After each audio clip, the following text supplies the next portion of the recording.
Cheese અને પનીરથી ભરપૂર એવા બીટરૂટ રેપની રેસીપી આજે હું તમારી સાથે શેર કરવાની છું. બાળકોનું લંચ બોક્સ હોય કે બાળકોનું જમવાનું હોય તે હેલ્ધી અને પ્રોટીનથી ભરપૂર હોવું જોઈએ. તો આજે આપણે બીટના રેપ બનાવવાના છે. બીટરૂટ રેપ બનાવવા માટે એક બીટ લેવાનું છે. બીટને ધોઈ અને ઉપરની છાલ કાઢી લેવાની છે અને મિક્સર જારમાં નાના પીસ કરી અને આ રીતની ફાઇન પેસ્ટ રેડી કરવાની છે. હવે આપણે લોટ બાંધવાનો છે. તો લોટ બાંધવા માટે 2 વાડકી ઘઉંનો ઝીણો લોટ લેવાનો છે. સ્વાદ પ્રમાણે મીઠું અને મોણ માટે 1 ચમચી તેલ ઉમેરવાનું છે. હવે જે બીટની પેસ્ટ રેડી કરી છે તેને લોટમાં ઉમેરી લેવાની છે. તમારે બીટના રેપ ના બનાવવા હોય તો પાલકના રેપ પણ બનાવી શકો છો, પણ પાલકની પેસ્ટ કરી અને પછી ઉમેરવાની છે.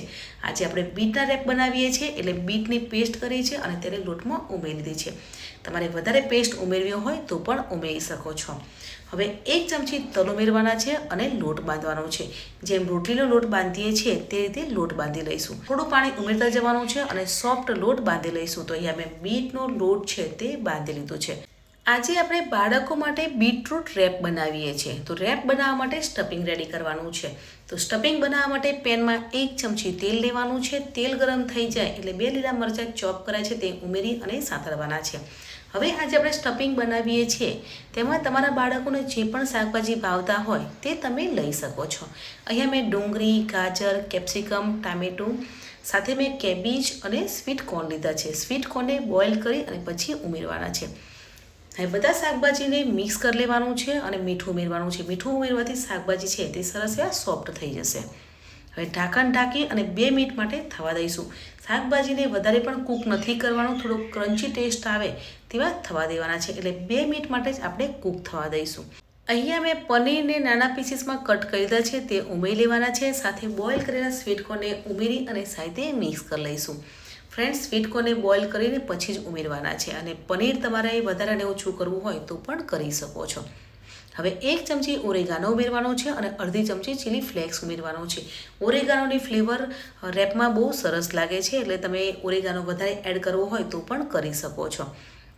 હવે અહીંયા અડધી ચમચી હળદર પાવડર, લાલ મરચું અને ધાણા જીરું ઉમેરવાનું છે. મેયોનીઝ લીધું છે. તમારે મેયોનીઝ એડ ના કરવું હોય તો સ્કીપ પણ કરી શકો છો, પણ બાળકોને મેયોનીઝ, કેચઅપ, સોસ છે તે બહુ ભાવતા હોય છે એટલે અહીંયા મેં મેયોનીઝ લીધું છે. પણ તમારે સ્કીપ કરવું હોય તો પણ કરી શકો છો. અહીંયા મેં પિઝા સોસ લીધો છે અને સાથે પનીરને ગ્રેટ કરીને ઉમેરવાનું છે. અહીંયા પહેલાં આપણે પનીરના પીસ લીધા છે અને પનીરને ગ્રેટ કર્યું છે. એ રીતે 2 રીતે પનીરને લીધું છે. પનીરને ઉમેર્યા પછી આ રીતે સાંતળવાનું છે એટલે આપણું સ્ટફિંગ છે તે રેડી થઈ જશે. તમે આમાં ચીઝ એડ કરવું હોય તો પણ કરી શકો છો, પણ આપણે ચીઝ છે તે પછી એડ કરવાના છે. તો અહીંયા આપણે બીટરૂટના રેપ બનાવીએ છીએ તો તેનું સ્ટફિંગ બનીને તૈયાર થઈ ગયું છે. આજે આપણે બીટના રેપ બનાવીએ છીએ તો તેની માટે રોટલી બનાવી લઈશું. રોટલી બનાવવા માટે લોટને મસળવાનો છે. લોટને સ્પ્રિંકલ કરી અને પતલી રોટલી બનાવી લઈશું. અહીંયા રોટલીને જાડી નથી રાખવાની, રોટલી પતલી વણવાની છે. જેમ આપણે નોર્મલ રોટલી બનાવતા હોઈએ તે રીતે જ રોટલી બનાવી લઈશું, પણ રોટલી થોડી પતલી રાખીશું એટલે ખાવામાં પણ ટેસ્ટી લાગશે. તો તમે જોઈ શકો છો કે આ રીતની રોટલી છે તે વણી લેવાની છે. હવે આપણે બીટની રોટલીને શેકી લઈશું. તો બંને બાજુથી શેકાઈ જાય પછી આપણે અહીંયા ઘીથી શેકવાની છે. તમારે ઘીથી રોટલીને ના શેકવી હોય તેલ કે બટરથી પણ શેકી શકો છો, પણ આજે આપણે હેલ્ધી લંચ બોક્સ બનાવીએ છીએ કે હેલ્ધી ડિનર બનાવીએ છીએ એટલે ઘીથી આપણે રોટલીને શેકી લઈશું. બંને બાજુથી ક્રિસ્પી થઈ જાય ત્યાં સુધી રોટલીને શેકી લઈશું. ફ્રેન્ડ્સ, બીટ છે તે બાળકો નથી ખાતા, પણ આ રીતે રોટલી બનાવી અને બાળકોને સર્વ કરી શકીએ છીએ અને આ રીતે આપણે હેલ્ધી લંચ બોક્સ બાળકોને સર્વ કરી શકીએ છીએ અને સાંજે ડિનરમાં પણ આ રીતે હેલ્ધી રેપ બનાવી અને સર્વ કરી શકીએ છીએ. આ રીતે બધી જ બીટની રોટલી છે તે બનાવી દીધી છે. તો હવે આપણે રેપ બનાવીશું.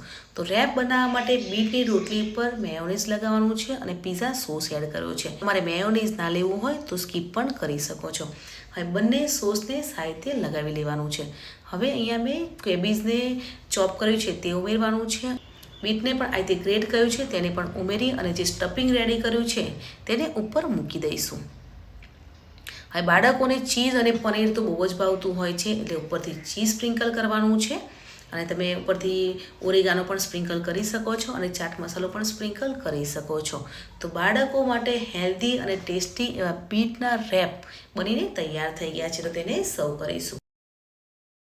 આજે આપણે બીટરૂટ રેપ એટલે કે બીટના રોલ બનાવ્યા છે. તે તમે બાળકોને લંચ બોક્સમાં પણ આપી શકો છો, સાંજે ડિનરમાં પણ સર્વ કરી શકો છો અને બાળકોને સાંજે હલકી ભૂખ હોય ત્યારે પણ તમે સર્વ કરી શકો છો. બીટના રેપ એટલે કે બીટના રોલ બનાવ્યા છે જે ખાવામાં હેલ્ધી સાથે ટેસ્ટી અને બાળકોને લંચ બોક્સમાં આપી શકાય તેવા બીટના રેપ છે તે બનીને તૈયાર થઈ ગયા છે. ફ્રેન્ડ્સ, હું તમને કટ કરીને પણ બતાવીશ કે એકદમ ચીઝી અને પનીરથી ભરપૂર એવા બીટના રેપ બનીને તૈયાર થઈ ગયા છે. તો તમને આજની મારી હેલ્ધી અને લંચ બોક્સ રેસીપી કેવી લાગી કમેન્ટમાં જરૂર જણાવજો. વિડીયો સારો લાગ્યો હોય તો પ્લીઝ વિડીયોને લાઇક, શેર એન્ડ સબસ્ક્રાઈબ કરવાનું ભૂલતા નહીં. મળીએ છીએ નવી આસાન અને હેલ્ધી રેસીપી સાથે. ત્યાં સુધી bye bye, take care, enjoy.